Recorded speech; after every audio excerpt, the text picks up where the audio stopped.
بسم اللہ الرحمن الرحیم۔ مجھے بھی پتا ہے کچھ لوگوں کے لیے نئی انفارمیشن ہوگی کہ گدھا تو حرام ہے ہی نہیں اسلام میں، وہ الگ بات ہے۔ مجھے بھی پتا ہے کہ جس نے گدھا بیچا ہوگا اس نے حلال کر کے نہیں بیچا ہوگا، اس نے مرا ہوا کوئی گدھا اٹھا لیا ہوگا۔ بٹ اب سینگ اس بات کے اوپر کوئی نہیں بات کر رہا ہے، تلاش کرتا کہ گدھا حرام ہے کہ حلال ہے۔ نہیں، گدھا حلال ہے، گھوڑا گدھا حلال سے حلال جانور ہے اسلام میں۔ جتنا مرضی پاکستانی بولے مکروہات میں آتا ہے، اس کو حرام ہے کہ حلال ہے، صاف صاف بات کیا کر بھائی، یہ کیا گیمنٹ ڈالتا ہے ہمارے ساتھ؟ اسلام میں حبی اور حلال ہے تو سارے حلال ہیں۔ عدی بن حاتم رضی اللہ تعالیٰ عنہ، عدی بن حاتم کے والد حاتم تائی کی نبی اسلام نے تعریف کی، سب سے خوبصورت بات حاتم تائی نے کیا کیا تھا؟ گیس کو پتہ چلا یار گھر میں کچھ بھی اپنا ہی گھوڑا لگا کے کھلا دیا۔ اب بیٹھا ہوا کوئی مولوی مجھے کہا وہ تو اسلام سے پہلے کی بات ہے۔ اسلام کے بعد کی واقعات سناؤں آپ کو، کس نے آ کے حرمت ٹھہرائی ہے گدھے کی؟ پاکستانی ہے اس لیے وہ آپ حضرت ابو حنیفہ کو نبی نہ مانے، تمام ائمہ کرام نے گدھے کو حلال ہی قرار دیے سوائے ابو حنیفہ نے، وہ بھی کنڈیشنل۔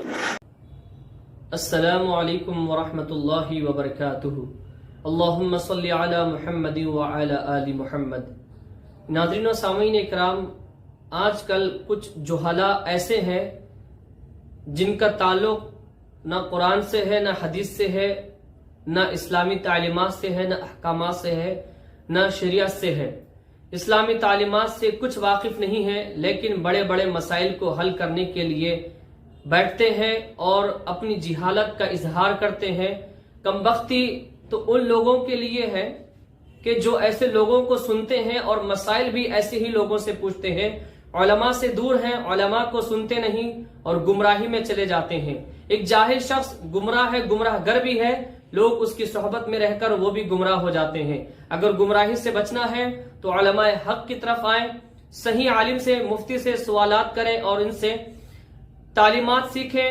احکامات کو معلوم کریں، مسائل کا حل کریں۔ ایک جاہل شخص ہے اسپیکر جس کا نام ساحل عدیم ہے، اس کو قرآن و حدیث سے کچھ تعلق ہی نہیں ہے۔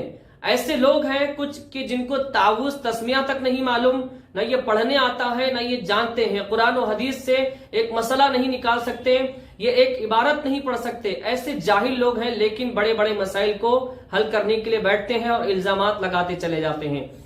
اس شخص نے یہ کہا کہ گدھا حلال ہے، حرام نہیں ہے، اور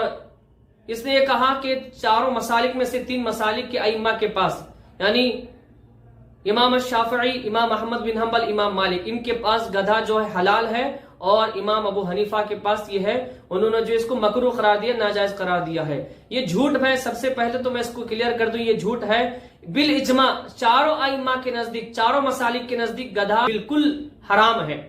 اب احادیث میں آپ کے سامنے پیش کرتا ہوں جہاں پر رسول پاک صلی اللہ علیہ وآلہ وسلم نے گدھے کی ممانعت کی، گدھے کو کھانے سے منع کیا ہے، اس کی حرمت کا حکم دیا ہے۔ بخاری میں تقریباً 10 مقامات پر گدھے کے کھانے کے حرام ہونے پر احادیث موجود ہیں، گدھے کی ممانعت پر حدیثیں موجود ہیں، اور مسلم میں تقریباً 16 سے 17 احادیث موجود ہیں گدھے کے گوشت کے کھانے کے تعلق سے، یعنی کہ ممانعت موجود ہے۔ جو سب سے پہلے میں حدیث مبارک آپ کو سنانے جا رہا ہوں، چند حدیث آپ کے سامنے پیش کروں گا، پھر اس کا خلاصہ آپ کے سامنے پیش کروں گا، آپ حضرات سماعت فرمائیں۔ سب سے پہلے مولا علی مشکل کشا شیر خدا علیہ السلام کی ایک روایت پیش کر رہا ہوں، بخاری شریف میں ہے، عن علی بن ابی طالب علیہ السلام ان رسول اللہ صلی اللہ علیہ وآلہ وسلم نہا عن متعۃ النساء یوم خیبر، کہ حضور پاک صلی اللہ علیہ وآلہ وسلم نے خیبر کے دن متعۃ النساء سے منع فرمایا۔ متعۃ النساء یہ ایک الگ ٹاپک ہے، انشاءاللہ تعالی پھر کبھی ہم اس پر گفتگو کریں گے۔ پھر فرماتے ہیں مولا علی شیر خدا علیہ السلام وان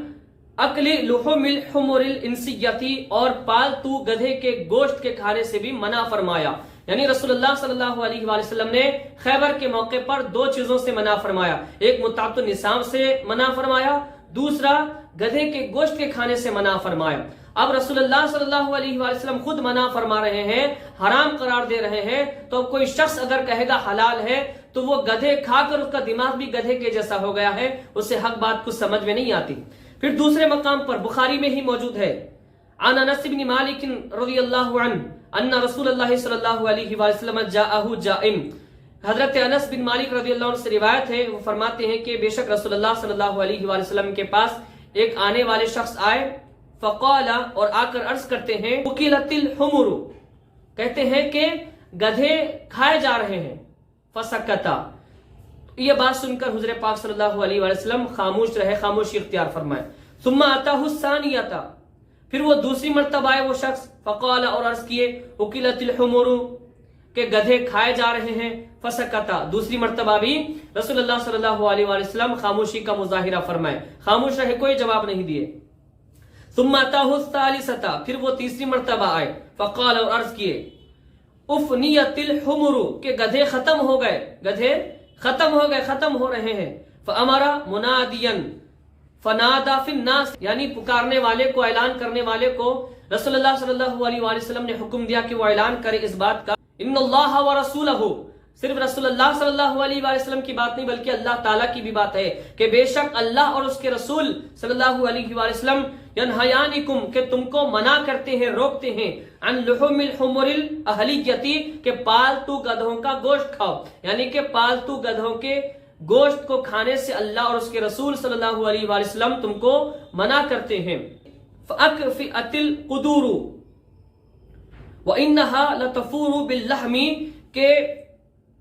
چنانچہ تمام ہانڈیاں الٹ دی گئیں، جیسے حکم اللہ اور اس کے رسول کا، تو جو ہانڈیوں میں جو گدھوں کا گوشت پک رہا تھا ان کو پھینک دیا گیا، الٹ دیا گیا، حالانکہ وہ گوشت کے ساتھ جوش مار رہی تھی، تو وہ ہانڈیوں میں جو ہے پک رہی تھی، جوش مار رہی تھی، ویسی حالت میں جیسے اللہ اور اس کے رسول کا حکم آیا ان کو پلٹ دیا گیا۔ بخاری میں موجود ہے، اب مسلم میں بڑی سخت روایت موجود ہے، حضرت انس رضی اللہ عنہ کی روایت ہے کہ رسول اللہ صلی اللہ علیہ وآلہ وسلم نے ایک اعلان کرنے والے کو حکم دیا کہ وہ اس بات کا اعلان کرے، الا، اب یہاں پر خبردار کیا جا رہا ہے، بڑے سخت جملے ہیں، الا ان اللہ ورسولہ، کہ بے شک اللہ اور اس کے رسول ینہیانکم، تم کو منع کرتے ہیں، روکتے ہیں گدھے کے گوشت کو کھانے سے، فَإِنَّهَا رِجْسٌ مِّنْ عَمَلِ الشَّيْطَانِ، یہ شیطان کے گندے عمل سے ہے، یعنی کہ گدھے کا گوشت کھانا یہ شیطان کے گندے عمل سے ہے۔ اب جو اس کو حلال بولے گا، اس کو کھائے گا، تو حدیث کی روشنی میں وہ کیا ہے؟ شیطان کے گندے عمل میں سے ہے، اور وہ شیطان کے عمل کو عمل کر رہا ہے، اس پر عمل کر رہا ہے، قرآن و حدیث پر عمل نہیں کر رہا، نبی صلی اللہ علیہ وآلہ وسلم کی بتائی ہوئی باتوں پر وہ عمل نہیں کر رہا بلکہ شیطان کی بتائی ہوئی باتوں پر عمل کر رہا ہے۔ تو خیبر کے موقع پر رسول اللہ صلی اللہ علیہ وآلہ وسلم نے گدھوں کے گوشت کو کھانے سے حرام فرمایا ہے۔ یہ تعلیمات ہے اسلام کی، قرآن و حدیث کی، اس پر ہمیں عمل کرنا چاہیے۔ ایسے جاہلوں سے بچیں، ایسے جاہلوں سے دور رہیں، علماء کو سنیں، حق علماء جو حق کی بات قرآن و حدیث کی روشنی میں آپ تک پہنچاتے ہیں ان کو سنیں اور ان کی باتوں پر عمل کریں، مسائل کا حل بھی انہی سے حاصل کریں۔ اللہ کی بارگاہ میں دعا کرتے ہیں کہ مولا تعالیٰ جو کہا سنا اس پر عمل کرنے کی توفیق عطا فرمائے، آمین ثم آمین بجاہ النبی سید المرسلین طٰہٰ یاسین۔